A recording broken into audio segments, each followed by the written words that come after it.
John Scott, this is a Fox News alert. President Trump on the ground in the Buckeye State, the state that voted for him in the election. He is set to address our nation's infrastructure. He'll do that after he motorcades over to another location and his plans to improve it. That is after those quick remarks at the Cincinnati airport where he addressed health care in America and his desire to dismantle the Affordable Care Act. We are covering all the news happening now.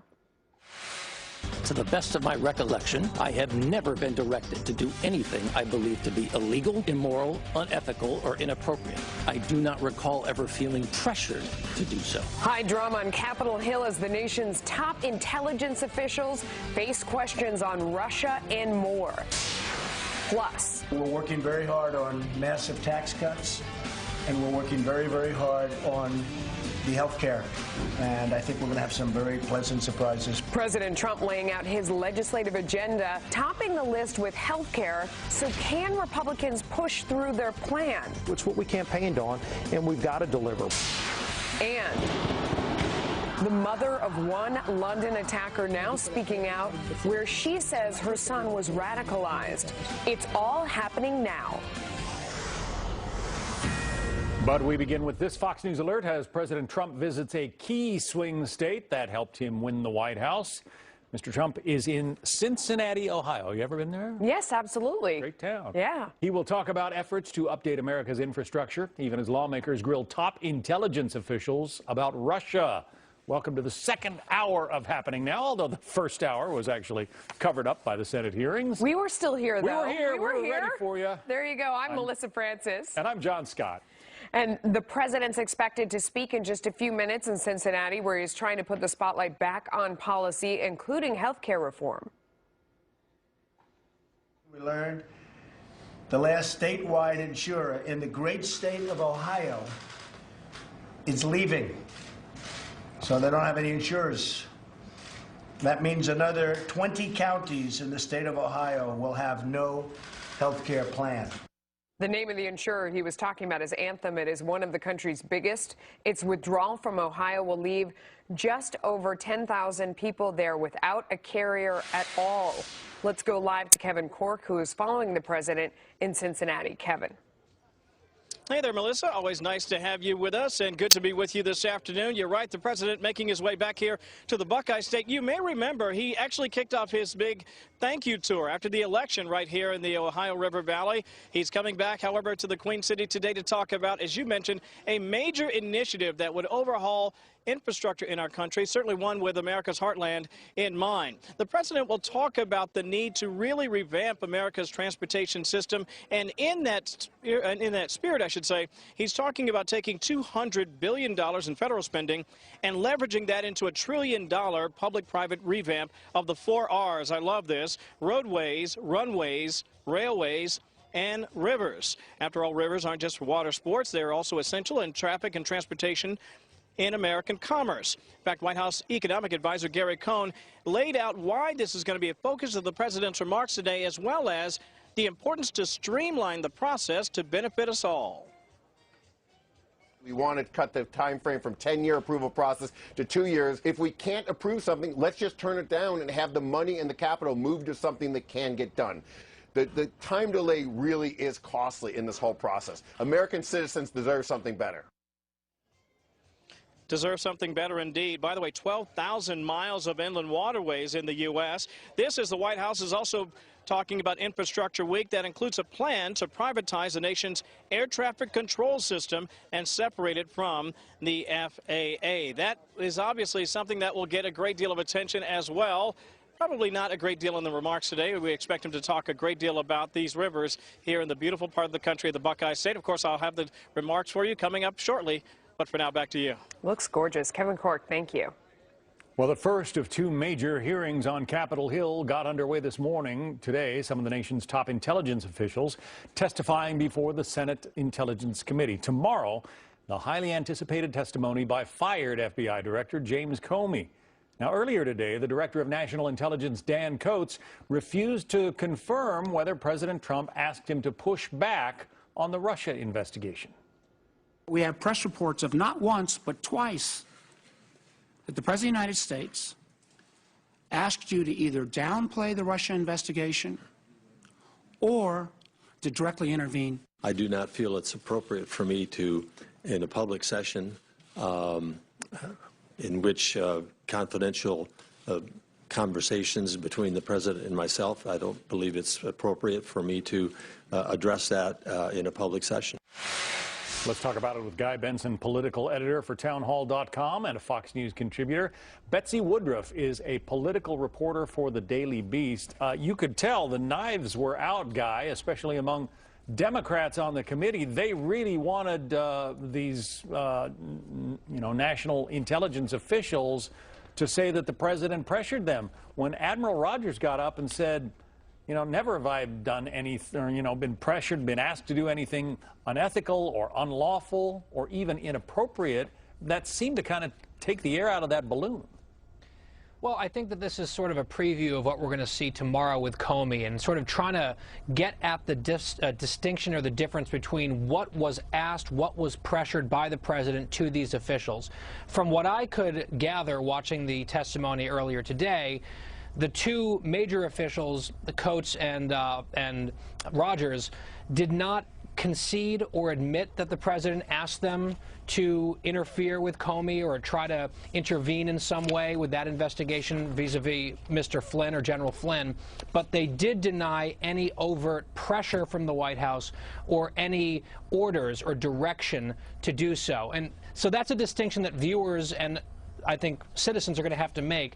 Was it inappropriate for the president maybe to ask questions of Comey, of Rogers, of Coates, and is that meaningfully different than pressuring them or ordering them to do so? It seems like on the latter point, there's a flat denial. We may see that again from Comey tomorrow, and it's more of a gray area on the former point.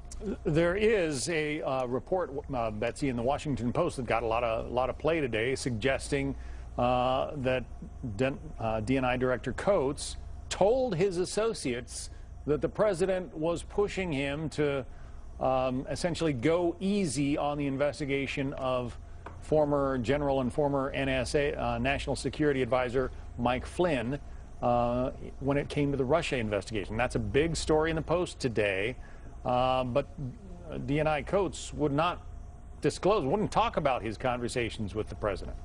Of course, it's unsurprising that the DNI wouldn't go into more detail about the talks that he had. That said, Coates certainly didn't do much to help bolster the White House's position on all this. Just by him saying he didn't want to talk about it, he wasn't comfortable, he didn't want to confirm things. In a way, he sort of left the door open for people watching that hearing to potentially conclude that there was a conversation that could be troubling. And even though he and Rogers both affirmed that they didn't feel like they were ordered or directed or pressured to do anything wrong, the fact that they aren't disputing or aren't even commenting on if those conversations happened is itself something that's going to disturb people who focus on the way that the White House ethics are typically supposed to work. Remember, there's long-standing protocol that the president isn't supposed to ask about ongoing investigations the FBI is conducting that could potentially involve his associates. But as of now, there's very little evidence, not any that I know of, that would counteract the reports we see that the president had these conversations that are going to be troubling to so many people. Are we going to get answers tomorrow from former Director Comey? I think that's possible. It's very likely that tomorrow Comey will say he had conversations with Trump that made him uncomfortable. I think what Comey won't do is opine on what sort of legal understanding we're supposed to have of those conversations. However, just looking at the public reports of that Comey associates are putting out there, particularly to the New York Times, it's pretty clear that Comey is going to be open about the fact that President Trump had conversations with him that he thought violated these longstanding protocols. And then the ball is sort of in Congress's court, in the FBI's court, as far as what to do about that. Right, but there's a difference between legality and propriety, right? Right. So Comey and the officials today might say, maybe Trump pushed the envelope a little bit by asking us to do these things in a way that was inappropriate. Maybe he didn't realize the implications of what he was asking them as president, that could really look like pressure given the power dynamics at play. But did it ever cross into a scenario where the subjects or the people in those conversations with President Trump Trump felt like they were being ordered to do something that might have obstructed justice. That's an important question. Last point, the acting FBI director, Andrew McCabe, testifying again today and reaffirming his testimony from a few weeks ago that the Russia probe continues unabated with no pressure and with adequate resources. That's an important piece to this as well. And it is worth noting. Betsy, we're going to have to say goodbye. I appreciate your thoughts today. Guy Benson, Betsy Woodruff. Thank you both. Thank you. Sure thing. So we are awaiting remarks from President Trump, now in Ohio, hoping to get his agenda back on track despite the ongoing distraction of the Russia investigations. We're going to take you there live when the president steps up to the podium. Plus, Uber telling some employees to hit the road. Following company-wide investigations, the troubling details revealed in those probes. And we're learning more information about the London attackers, including the fact that 2 of them were on the radar for British authorities. So how did they slip through the cracks? Meanwhile, the mother of one suspect is talking about how her son changed. From his face, from his look, I could tell there was a radicalization, as you say, and this happened in England, absolutely. So this just in on the London terror attacks as we now hear from the families of some of the suspects, with Youssef Zagba's mother trying to figure out what sparked her son's radicalization. With respect to my son, this is what I think. I don't know why, this is something that is constitutional. He demanded a lot of himself. He was very rigid with himself, but he could not succeed in being what he wanted to be. He needed an external structure that gave him security and that imposed something on him that he would only have to. I think this is what pushed him to. He never said that, because there, Syria is the real Islam. David Lee Miller is live in London with more on all of this. David Lee. Melissa, this is rush hour here in London. We are standing on London Bridge. You can see that it is extremely busy. Thousands and thousands of people now headed home. The bridge reopened on Monday, and you can see now in place behind me are barriers to prevent the type of accident that took place this weekend. But as you point out, questions persist here in the UK. How law enforcement failed to prevent this attack in light of warnings about at least 2 of the 3 attackers. Italian authorities say they alerted their British counterparts that 22-year-old Youssef Zagba was stopped at an airport in Bologna trying to make his way to Syria. According to a published report, Zagba, a Moroccan Italian, told authorities who questioned him, quote, "I am going to be a terrorist." UK authorities say Zagba was not on their radar, despite Italian officials who say he was placed on a European watch list. The head of Italy's police says they issued the appropriate alert. We have our documents and conscience clear. But because we are responsible people, we can understand the concern, the suffering, and the difficulty of those who are called to manage complicated situations. And more reports have surfaced concerning 27-year-old attacker Khurram Butt, who was featured in a TV documentary. British police not confirming that he actually took place in that documentary.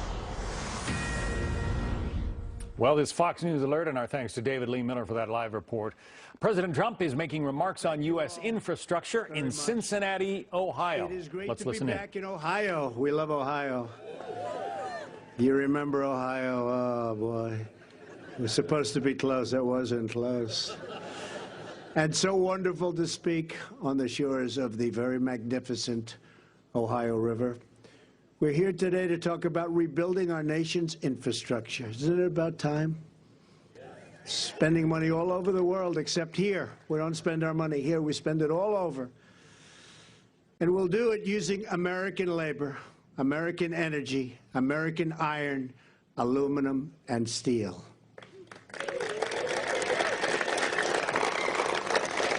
We believe in the dignity of work and in the greatness of the American worker. No worker like our American worker. I want to thank Secretary Perdue, Secretary Zinke, and Administrator Pruitt for joining us today. And you saw what we did.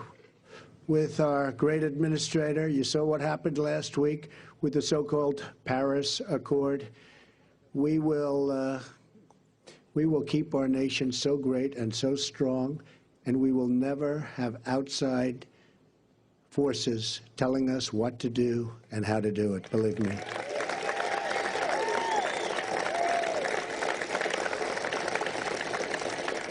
That would have been a huge anchor on our country.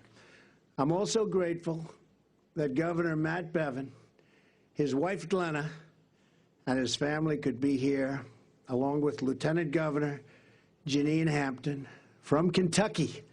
Great place. Where's Janine? And Lieutenant Governor Mary Taylor from Ohio. Thank you, Mary. Thank you very much. We're also very excited to be joined by top labor leaders in the United States. I've negotiated with these people for so long. They're tough, but they get the job done, right? Right? Together, we're going to put our skilled tradespeople back to work. Sean McGarvey is here with us today, president of the North American Building Trades Union. Sean took part in one of our very first meetings at the White House. That was a great meeting, Sean, and was there with us when we issued the long-awaited approval for the Keystone XL pipeline, which has started. After years and years of stagnation, they said that's never going to happen. We got it started. It's going to happen, and it's about 48,000 jobs. It's a big job. And that's just the beginning. We have many other things happening, including, as you know, the Dakota pipeline, also moving along and very rapidly. We will also welcome Eric Dean, president of the United Iron Workers, and Terry O'Sullivan of the Laborers International Union of North America. I will proudly say to you all today what I told you and told our labor unions 2 months ago in Washington. As long as I am president, America's labor leaders will always find an open door at the White House. We had a great day. We love our workers. We're also pleased to be joined by executives from Marathon Petroleum, Bunge North America, CF Industries, Peabody Energy, Alliance Coal, AK Steel, Nucor Steel, Scott's, oh, you like that company, I guess. Scott's Miracle Grow, and many others who are ready to help us build the roads, the bridges, the tunnels, and the waterways of tomorrow. And they're currently working very hard. In fact, I brought a couple of the greatest builders in America, Steve Roth of Vornado, Richard Lefrak of Lefrak. Where are you guys? Come here, come here, come here. Come up here, Steve. These people aren't used to this. You know, they like to build. They don't know about this. Get up here, Richard. Two of the great builders of our country. Come here, Richard.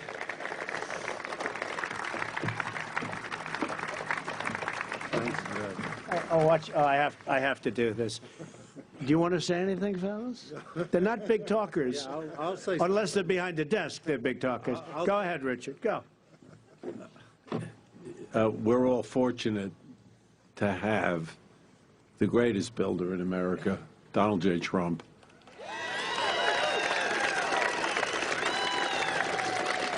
Standing behind an infrastructure program which America sorely needs and is ready to implement. Donald, President Trump, thank you. Thank you. Steve, come, say. Huh? No? Come here. Get off the stage, fellas. That's it. Richard, that was a good job. Thank you. These are great builders, and we're watching, and they're looking over our shoulders. Believe me, they don't need the money. They're not doing it for that. I said, make sure it's going to come in on time, under budget, maybe even ahead of schedule. But we say on time, under budget, and they're going to be watching and looking over some of the big jobs that we have planned so it gets done properly, not these jobs that take 14 years to build when they're supposed to be completed in 18 months. You've been hearing about them a little bit, right? That's been the standard. It won't be happening, not in this administration. The American people deserve the best infrastructure anywhere in the world. We are a nation that created the Panama Canal, the Transcontinental Railroad, and the Internet, if you think about this, the great highway system, the interstate highway system. We don't do that anymore. We really don't. We don't even fix the old highways anymore. We'll take even fixing them, but we're going to get them going again like they've never been before. These projects not only opened new lanes of commerce, but inspired the immigration and the dreams of millions and millions of people. We crafted monuments to the American spirit. It's time to recapture our legacy as a nation of builders and to create new lanes of travel, commerce, and discovery. And we're going to see all the way into the future. And the future is going to be beautiful, and the future is going to be bright. In my campaign for president, I traveled all across the nation. I saw the crumbling infrastructure. I met with communities that were desperate for new roads and new bridges. Bridges were so dangerous, they couldn't use them. They were worried they'd fall down, and you've seen that happen. And I heard the pleas from the voters who wanted to know why we could rebuild. Foreign countries, my big thing. We build in foreign countries. We spend trillions and trillions of dollars outside of our nation, but we can't build a road, a highway, a tunnel, a bridge in our own nation. And we watch everything falling into disrepair. It's time to rebuild our country, to bring back our jobs, to restore our dreams, and yes, it's time finally to put America first, and that's what I've been doing, if you haven't noticed.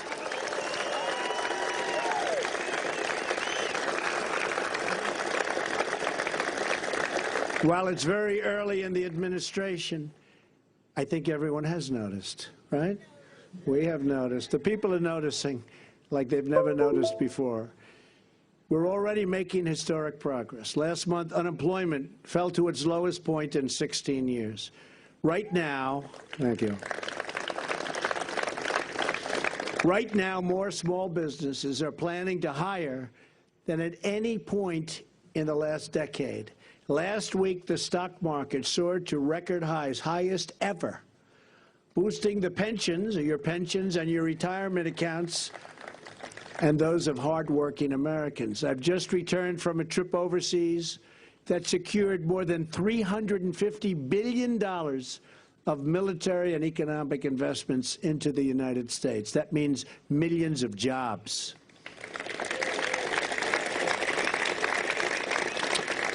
And I want to thank the King of Saudi Arabia, King Salman.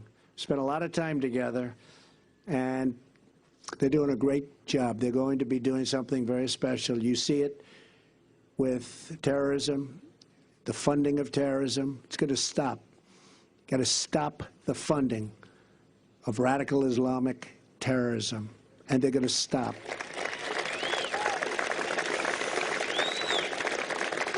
And they hosted over 50 all-Muslim countries. They said there's never been anything like it in our history. In the history of this world, there has never been anything like what took place 2 weeks ago in Saudi Arabia. And I'm very proud to be a part of it. And hopefully that can be the beginning of the end to this horrible, horrible situation that the world is suffering right now called terrorism. We're going to put an end to it, and we have to be very tough, and we have to be very smart, and we have to be very vigilant, and we're going to end it.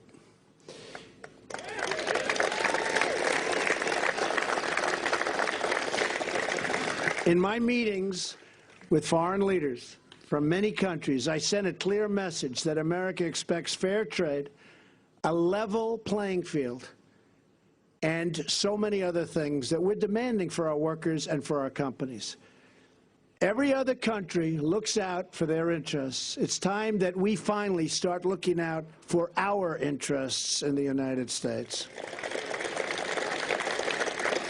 No longer will we sacrifice American jobs, factories, and wealth. The theft of American prosperity has come to a screeching halt, folks. And a new era of American greatness is about to begin, and you see it. It's already beginning. We're going to restore America's industrial might. And I look here and something, those barges, they've been waiting for us to say hello. The captain says, please wave. Hello, Captain. He put up that big, beautiful American flag. Creating the jobs and tax base to put new infrastructure all over our country. That's what's happening. But to achieve our full economic strength, we must repeal and replace Obamacare. Since Obamacare's implementation began, premiums have increased by an average of 75% in Kentucky and 86% in Ohio. Just yesterday, we learned that the last statewide insurer in Ohio is leaving. Have you folks heard about that? That's it. Bye-bye. Wave goodbye. What a mess. That could mean another 20 counties and 19,000 people will have no plans. The House of Representatives has done, and the House of Representatives has been working, I will tell you, very, very hard. It's done its job in passing along an Obamacare replacement bill. Now it's time for the Senate. Mitch McConnell is working very hard to act and to save Americans from this catastrophic event, because Obamacare is dead. Obamacare was one of the biggest broken promises in the history of politics. Remember, you can keep your doctor, you can keep your plan. Didn't work out that way. You end up paying not to have insurance because it was cheaper. But there's another major promise that Washington has repeatedly broken, and that is the one where we are here today. It's a promise that's gone unheeded, and it's called Restoring America, restoring our country. The promise of a safe, reliable, and modern infrastructure. It hasn't been kept, but we're going to keep it. American lives and livelihoods depend on our action together. That's why I'm calling on all Democrats who honestly have really been obstructionists. Boy, have they tried. I mean, every single thing. On health care, I won't get one vote. Obamacare is crashing. It's dead. It's in a death spiral. As the head of one of the biggest insurance companies said, it's in a death spiral. And we're coming out to do good, not to do bad, to do good. We won't get one Democrat vote. Think of it. They're just obstructionists. Every single thing is obstruction. I don't think, honestly, if I were in that party, I wouldn't be doing it that way. I'd be doing positive things. That's why they lost the House, they lost the Senate, they lost the White House. People don't want to see what's going on. They want to see us all come together, but I just don't see them coming together. They're obstructionists. I'm calling on all Democrats and Republicans to join together, if that's possible, in the great rebuilding of America. Countless American industries, businesses, and jobs depend on rivers, runways, roads, and rails that are in dire and even desperate condition. And millions of American families rely on their water and pipes and pumps that are on the verge of total failure and collapse.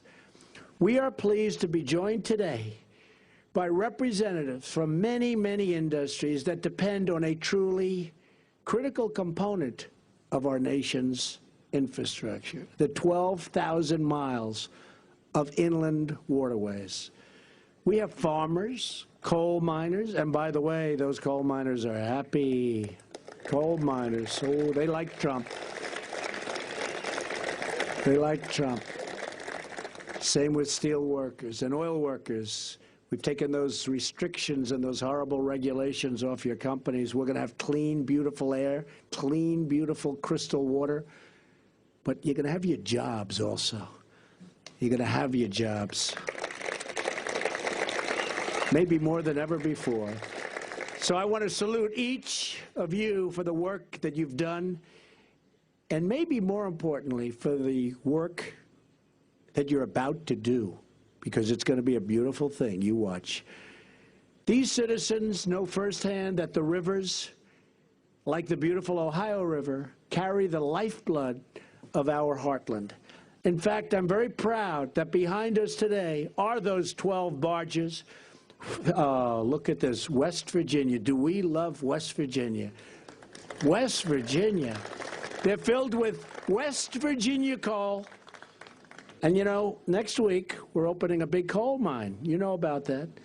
One in Pennsylvania. It's actually a new mine. That hadn't happened in a long time, folks. But we're putting the people and we're putting the miners back to work. The contents of just one 9-barge towboat, like the one behind me, carries the equivalent of 1,000 semi-tractor trailers. People don't realize it. People don't realize it, but they do now.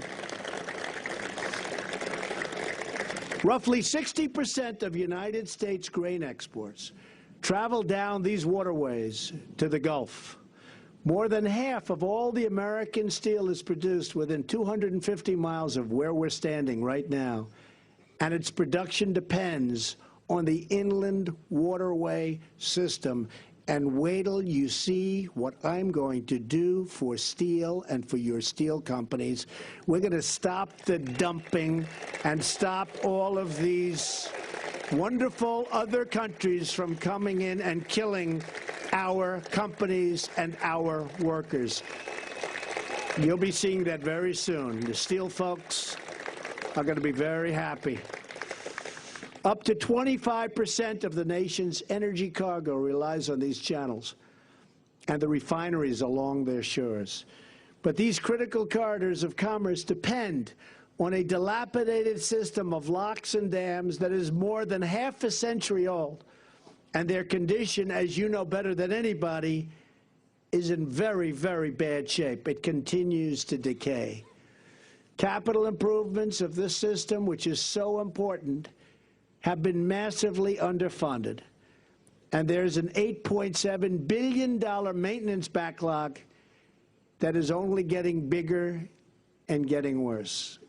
Last December, up the Ohio River near Pittsburgh, one lock built more than 50 years ago had to be shut down for 5 days due to hydraulic failure.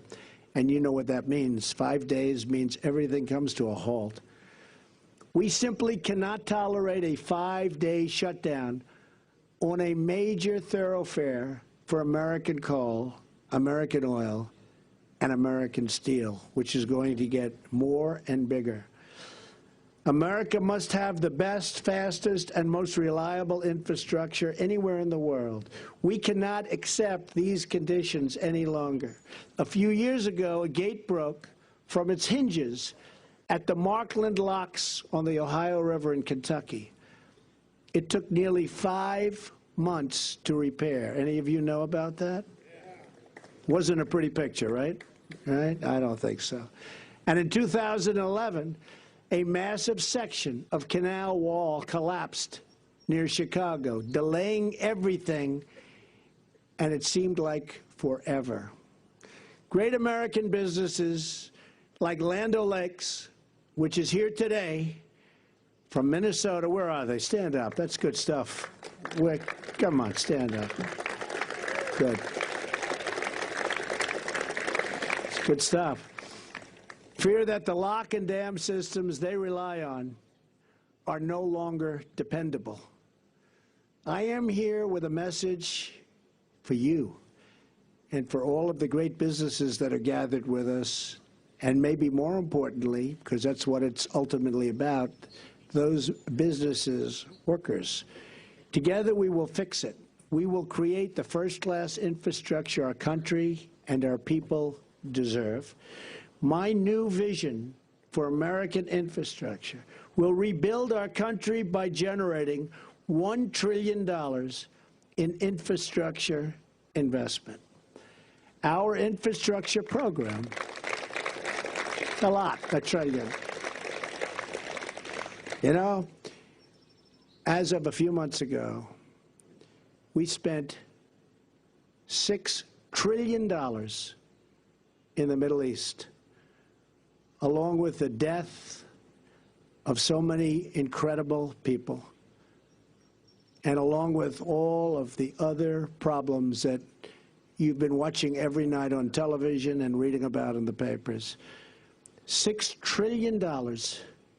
And yet, if we want to fix a road, or we want to fix a school, or we want to make sure that a bridge doesn't collapse in our country, forgetting about even building new ones, we don't ever seem to have the money. Got to change, folks. It's got to change. Something wrong.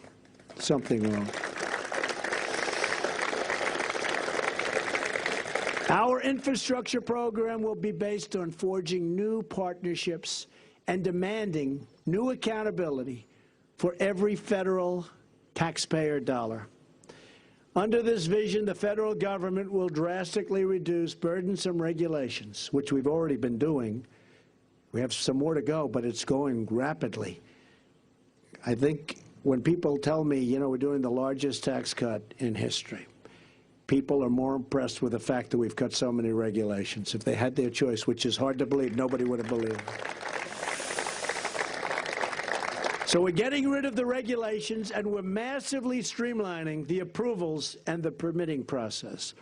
Already my administration has expedited environmental reviews and critical energy projects all across the country. They're getting approved so fast. Thousands and thousands of big jobs, big jobs. I don't mean individual jobs. I'm talking about project-type jobs. Thousands of them are being approved rapidly. And if they're not environmentally sound, they're not going to be approved. But we'll tell them you're not going to get approved. But thousands of jobs are being approved all over the United States. And I'm very proud of it. And Scott Pruitt has been right at the forefront, and he's done an amazing job.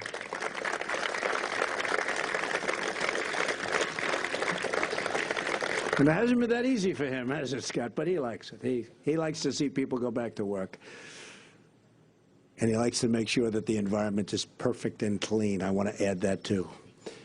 I'm pleased to announce that the Dakota Access Pipeline, which I just mentioned, is now officially open for business, a $3.8 billion investment in American infrastructure that was stalled. And nobody thought any politician would have the guts to approve that final leg. And I just closed my eyes and said, do it.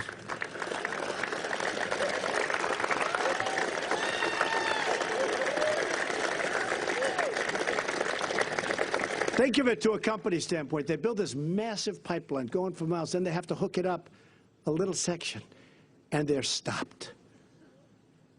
And I said, that's not fair. And you know, when I approved it, it's up, it's running, it's beautiful, it's great. Everybody's happy, the sun is still shining, the water is clean. But you know, when I approved it, I thought I'd take a lot of heat, and I took none. Actually, none. People respected that I approved it. But I take so much heat for nonsense that it probably overrode. It probably overrode the other. It's like a decoy. America built the Golden Gate Bridge in just 4 years.